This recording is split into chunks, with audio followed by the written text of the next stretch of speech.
महाभारत के युद्ध के बाद गांधारी अपने 100 पुत्रों की मृत्यु पर इतना दुखी हुई और कृष्ण को दोषी ठहराया।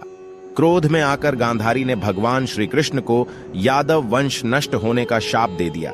साथ ही कृष्ण को एक शिकारी के हाथों मृत्यु के शाप दिया। कृष्ण मुस्कुराए और गांधारी का दिया हुआ श्राप स्वीकार किया।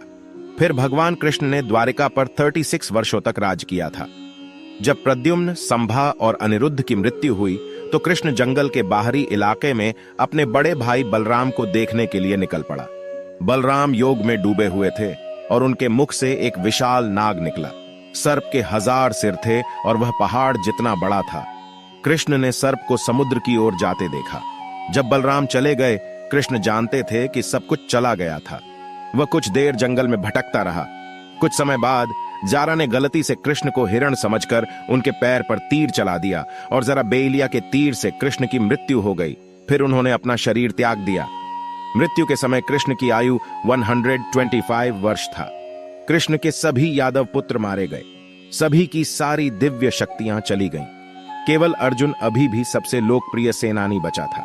कृष्ण ने अर्जुन से अपनी एड़ी पर लगे तीर को खींचने के लिए कहा ताकि वह शांति से मर सके। अर्जुन ने किया और अपनी सारी ऊर्जा कृष्ण के पास चला गया। कृष्ण मुस्कुराते हुए प्राण त्याग दिए। हस्तिनापुर वापस लौटते समय अर्जुन को अपने सिर पर वही धनुष रखना पड़ा जिसके साथ उसने कई युद्ध लड़े थे। अर्जुन की सारी दिव्य शक्ति चली गई और इतनी शक्ति भी नहीं थी कि अपने धनुष को फिर कभी बांध सके। पांडवों ने कृष्ण के शरीर को हिंदू रीति नीति अनुसार अंतिम संस्कार किया, लेकिन अग्नि के पास इतनी ऊर्जा नहीं थी कि कृष्ण के शरीर को जला सके। इसलिए उन्होंने इसे द्वारिका सागर में अर्पित कर दिया। कृष्ण के नश्वर संसार को छोड़ने के बाद जब अर्जुन द्वारका पहुंचे तो उन्होंने सभी महिलाओं को रोते हुए देखा। अगले दिन कृष्ण के पिता वासुदेव की भी मृत्यु हो जाती है, जिससे अर्जुन को और दुख हुआ। जो लोग बचे थे वे सभी लोगों के साथ इंद्रप्रस्थ आए। द्वारका छोड़ते ही कृष्ण की मुरली को छोड़कर पूरा द्वारका समुद्र में डूब गया था। इसके बाद अर्जुन ने मथुरा में अनिरुद्ध के पुत्र व्रज का राज्याभिषेक किया। जब युधिष्ठिर को झांत हुआ तो उन्होंने परीक्षित को सिंहासन दिया और पांडवों और द्रौपदी के साथ हिमालय के लिए रवाना हुए। कहा जाता है भगवान का यह शरीर भारत के पश्चिम से पूर्व में आया और पुरी के समुद्र तट लकड़ी के एक विशाल ब्लॉक में तब्दील हो गया। पुरी के राजा इंद्रियम को एक स्वप्न आया और उन्हें लकड़ी मिल गया।